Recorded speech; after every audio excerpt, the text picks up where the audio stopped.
par ici, Aristote par là.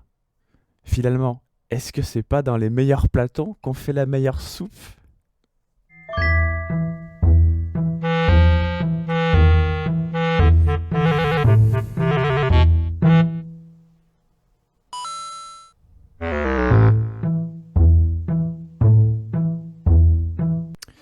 Alors, bien connu de la philosophie, c'est ce que nous allons voir. Pour commencer, voilà, qui est Platon? Le connaît-on vraiment? Son nom est très connu, c'est certain, mais peut-on vraiment en dire pareil, par exemple, de sa personne? Son nom n'est pas son vrai nom. Ça paraît étrange, je sais, mais son vrai nom, c'est Aristoclès. Aristote, en français. Et donc à ne pas confondre Aristote avec Aristote, son élève. Platon, c'est son surnom grec. Ça viendrait de Platus, qui signifierait large, ample. Alors, est-ce que ça a un rapport avec ses épaules, son front, ou alors son savoir? Ce qu'on sait au moins, c'est que Platon est un philosophe grec ancien et qu'il fut l'élève, le disciple du philosophe Socrate. Quand on parle de Platon, ce qui est surtout connu, c'est ses dialogues, où il met en scène son maître Socrate, qui a été mis à mort pour ses convictions philosophiques. L'idée est courante que Platon, lorsqu'il écrit, se sert de ses personnages pour faire passer ses idées en tant qu'auteur. Notamment qu'il se cacherait derrière Socrate, un personnage récurrent à tous ses dialogues. Pour appuyer cette idée, dans un de ses dialogues, nommé l'Apologie de Socrate, le nom de Platon est même mentionné dans un passage du texte, et il écrit ainsi : « Platon n'était pas présent à la mort de Socrate, car il était malade. » Ce qui alimente d'ailleurs l'opinion que Platon n'a pas envie de se mettre en avant, qu'il est un pleutre et qui préfère se cacher derrière ses personnages et éviter à tout prix l'action. Personnage, personnage, personnage, des personnages ou des personnes? Parlons un peu de ces personnages car ils sont assez prenants, quelque peu historiques et presque vrais. Il y a beaucoup de spéculations parmi les spécialistes autour de la personnalité des personnages. On en vient même à se demander si les personnages, lorsqu'ils parlent, sont oui ou non des marionnettes de Platon. Car le tour de maître de Platon est qu'il utilise des gens qui ont vraiment existé à son époque pour les faire discuter dans ses dialogues à sa guise. Le problème pour nous, c'est que ces dialogues datent de moins 400 avant Jésus-Christ. Et nous sommes en 2020 après Jésus-Christ. Il nous est donc difficile pour nous de juger la différence de véracité entre un Socrate, le personnage du dialogue de Platon, et Socrate, l'homme qui a inspiré Platon. Et de même, cela s'applique à tous les personnages visibles dans ces dialogues. C'est comme si je parodiais la voix de Jésus pour lui faire dire de la politique martiale et que 500 ans plus tard, mettons, faute de documentation, on donne à ma parodie, un crédit de vérité. Voilà, faisons de Jésus tout le contraire de ce qu'il fut, de ce qu'on en dit. Alors n'allons pas trop vite. Pour vous qui n'avez jamais lu un seul livre de Platon, il n'y a pas de problème. Ces livres sont des dialogues, plus ou moins courts. Il y en a des très courts, il y en a des plutôt longs. Mais ils mettent en scène des personnages qui avancent en quête de vérité sur différents sujets avec le personnage de Socrate. C'est bien écrit, c'est lisible et ça se lit vite parce que c'est la formulation dialectique, on dialogue les uns avec les autres, ça avance. Et c'est Platon qui a tout écrit, car on sait que Socrate, lui, n'écrivait rien. Ceci dit, la question peut se poser. S'il se cache derrière ces personnages, ne sait-on vraiment rien d'autre sur Platon ? Or, on sait qu'il est né en moins 427 avant Jésus-Christ et mort en moins 347. Qu'il était athénien, plutôt de bonne famille. Certains disent descendant de Solon le législateur, peut-être un autre personnage sur lequel nous on reviendra. Donc on sait que, étant de bonne famille, il n'a pas eu besoin de travailler. Donc il avait le temps de penser et de se consacrer à la philosophie. Platon a rencontré Socrate quand il était jeune, et lorsqu'il a 30 ans, eh bien, son maître est mort. Il décide alors de partir voyager un peu. Il part en Italie, et à son retour à Athènes, il fonde l'Académie. Ah, l'Académie, c'est un mot important, et c'est un mot qu'on lui doit à Platon. Académie. Eh, bienvenue ce soir pour le show Infernal. Ils sont venus spécialement pour ça ce soir. Je nomme Platon, Critias, Socrate. Bienvenue dans la Star Academy. L'Académie de Platon, eh bien, c'est une école bien placée à Athènes, nommée en grec Academia, d'après un héros grec du nom d'Académos. C'est une école assez communautaire, où il n'y a pas de programme fixe comme au collège, au lycée ou à l'université aujourd'hui. C'était un lieu où les élèves allaient volontairement pour parler à leur maître. C'était donc des élèves, des étudiants qui allaient librement à l'académie pour poser des questions ou bien pour parler de questions ensemble. Ça devait être beaucoup plus constructif que maintenant quand on y repense. Après tout, il n'y a pas de contraste prof-élève aussi net qu'aujourd'hui. Tout le monde, imaginez, tout le monde discutait ensemble. Ils vivaient ensemble, ils faisaient plein d'autres trucs que de la philo. Sport, mathématiques, géométrique, dialectique, rhétorique, l'art de bien parler, etc., etc. Or justement, là, il y a un type chelou là, qui traîne dans l'académie là. Son nom, c'est Socrate. Et il est super virulent quand il s'agit de parler de rhétorique. Car l'art de bien parler n'est pas forcément parler vrai. C'est un peu l'art des filous, en vérité, qui vous assomme de mots pour gagner votre confiance. La rhétorique, c'est souvent l'apanage des sophistes, des gens qui parlent de tout et de rien en faisant croire qu'ils ont des connaissances fondées sur ce qu'ils parlent, alors que non. Le sophiste, c'est celui qui donne l'illusion de savoir quand il parle. Et ça, Socrate, il déteste. Alors, un sophiste, par exemple, est capable de faire croire à une foule de gens une chose comme vraie, et 5 minutes plus tard, de faire croire à cette même foule que cette même chose est fausse. Alors attention par contre, gardons en tête une chose importante, ce que je dis là sur Socrate et les sophistes, c'est grâce à Platon et ses dialogues. Après tout, il y a peut-être eu de bons sophistes. Tu vois, tu as le bon sophiste et tu as le mauvais sophiste, quoi. Tu as le bon et le mauvais sophiste. Tu vois, le bon sophiste, il parle, et puis tu vois, le mauvais sophiste, il parle, mais... Reprenons Platon. Si on le lit bien, il n'y a pas beaucoup de bons sophistes. Le but de son académie, c'est davantage des discussions entre amis que de proposer des cours. Et d'ailleurs, eh bien, c'est souvent les sophistes qui monnaient leur savoir et leur cours, donc.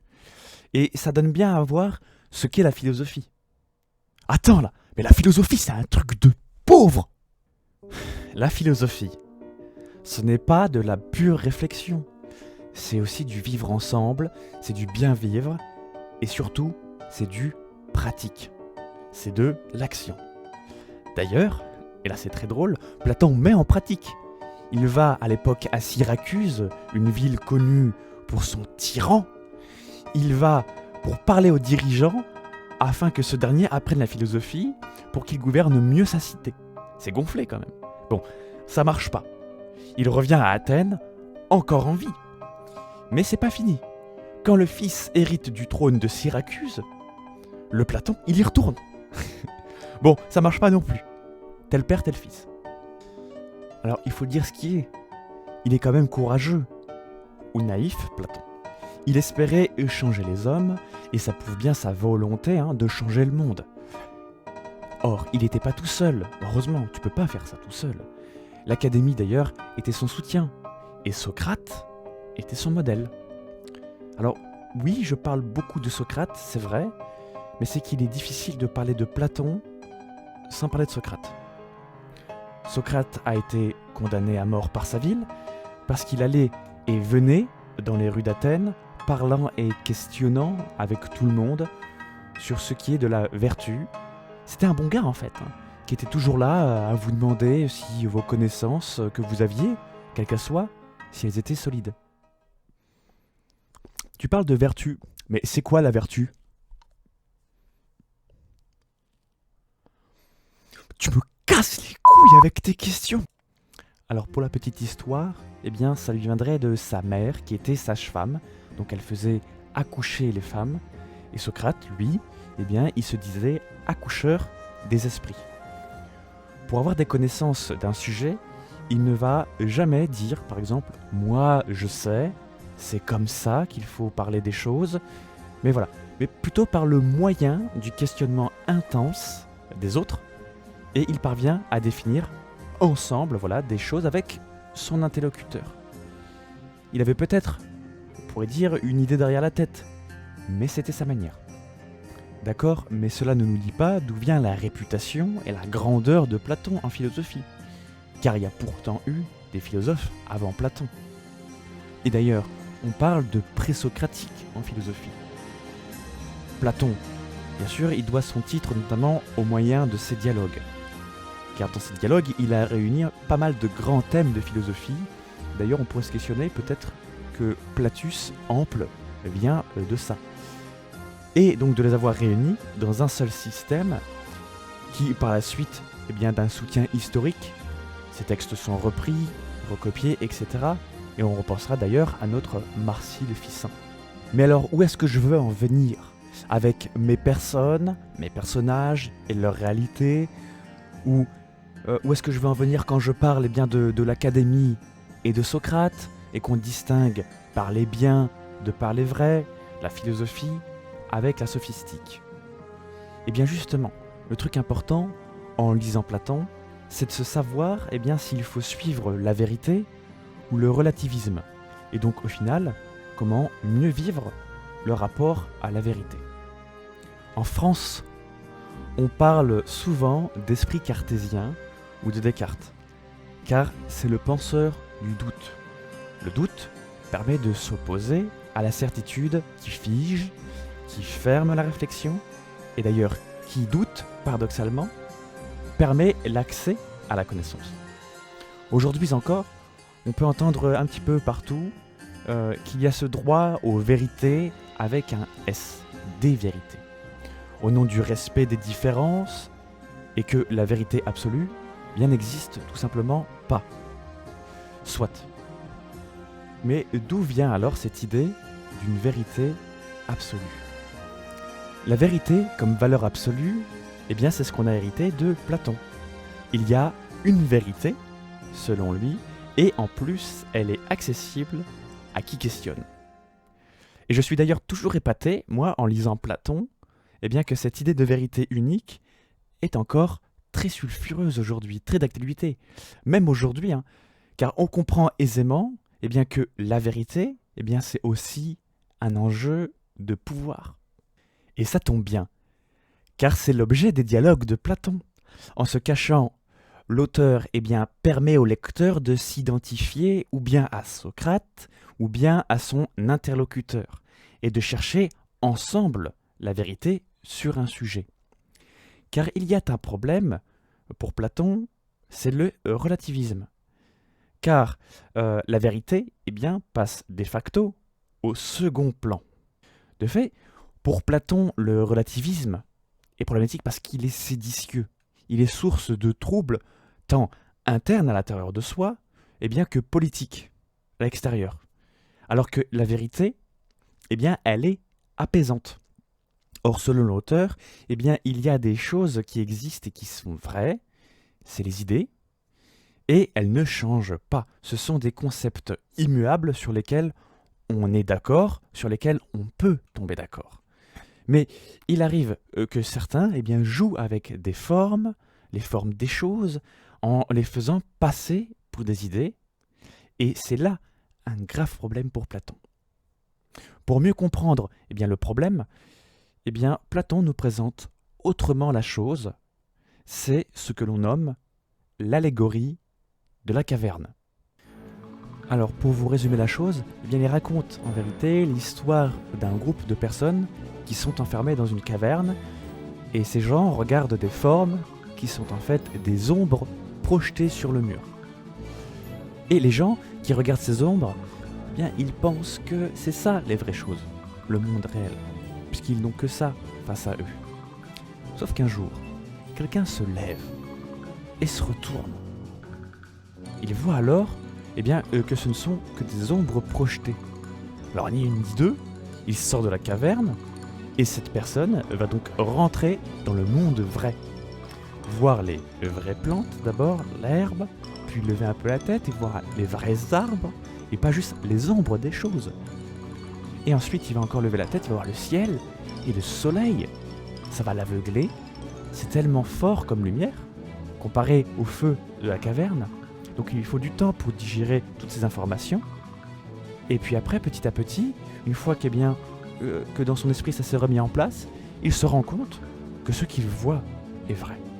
Et que les ombres dans les cavernes, c'est du gros mensonge. Alors, l'allégorie, elle s'arrête pas là, car pour Platon, le type, une fois éveillé, il se doit de retourner dans la caverne pour aider ses camarades à sortir. Genre, les gars, ce que vous faites là, c'est pas la réalité, c'est pas vrai. Venez voir un peu dehors, un peu comme vos parents qui vous fâchent quand vous êtes devant la télévision. Va dehors un peu t'amuser avec les vrais gens. Malheureusement, ce type qui s'est levé et qui a vu les vraies choses et qui redescend, passe pour un fou parce que les gens qui sont autour, ne le croient pas. Pour Platon, c'est là la mission du philosophe. Il se doit de retourner dans la caverne, il se doit de prévenir les autres, il ne doit pas partir, ce philosophe, en ermite et garder la vérité pour soi. Une question subsiste encore. Cette vérité, quand s'éveille-t-elle à nous? À quel moment se lève-t-on? Est-ce que tout le monde peut se lever? Platon n'est-il pas élitiste? Ce sont des questions qui sont posées. C'est pas juste des questions qui me viennent comme ça. Or, personnellement, moi, en lisant les dialogues, j'ai l'impression qu'il n'y a pas besoin d'être un philosophe à plein temps, vous savez, un penseur à plein temps, pour sortir de la caverne. Et que cela est bien à la portée de tous. Bien oui, car justement, qu'enseignent ces dialogues? Sinon, d'être d'abord ouvert à la conversation et au dialogue pour cheminer vers la vérité. Socrate, d'ailleurs dans les dialogues, ne parle pas qu'avec des philosophes. Il parle avec des politiciens, des médecins, des poètes, des jeunes, des vieux, des esclaves, des femmes. Bref, plein de profils qui ont une activité autre que celle de philosophes et qui, pourtant, parviennent à se lever et aller hors de la caverne.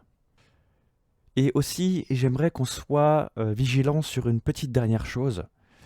Quand je parle de Platon, je parle bien de ses dialogues. Il s'agit donc ici de dialogue. C'est important de préciser, puisqu'on ne parlera jamais de débat avec Platon. Car le débat, c'est presque l'anti-dialogue.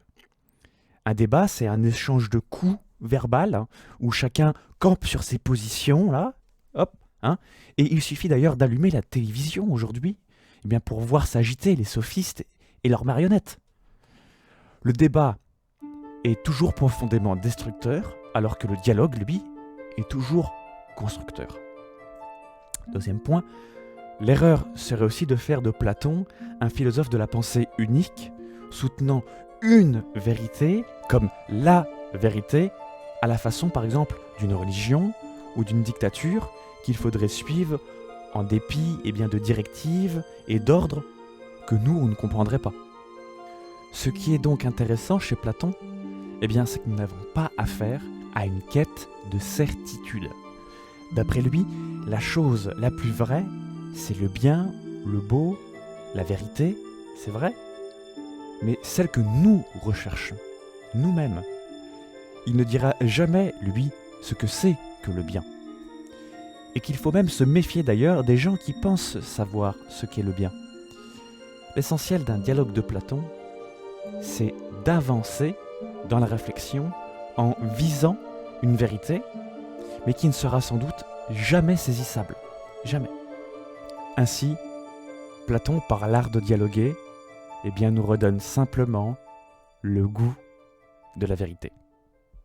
Merci pour votre écoute et à la prochaine.